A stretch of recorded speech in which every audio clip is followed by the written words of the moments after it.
How can I extend the growing season for my vegetables? Extending the growing season for your vegetables can help you produce a larger and more consistent harvest. Here are 5 effective ways to achieve this. 1. Use season-extending tools. Employ tools such as row covers, cloches, cold frames, and hoop houses to protect plants from frost and create a microclimate that's warmer than the surrounding environment. 2.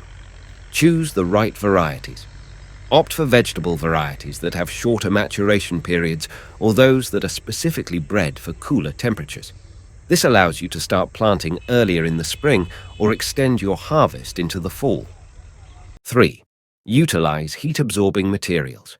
Place heat-absorbing materials like stones or water jugs painted black around your plants to absorb and radiate warmth, providing a heat reservoir that can help regulate temperature fluctuations.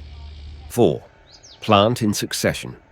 Plan your planting schedule strategically by staggering plantings of the same crop at regular intervals. This ensures a continuous supply of fresh produce throughout the growing season and prevents a single harvest from being affected by unexpected weather changes. 5. Implement mulching techniques.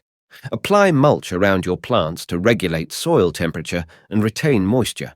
This not only prevents the soil from heating up too quickly during hot periods, but also keeps it from cooling down rapidly during chilly nights. I hope you like this information. Please subscribe to my YouTube channel and share this video with your friends and family.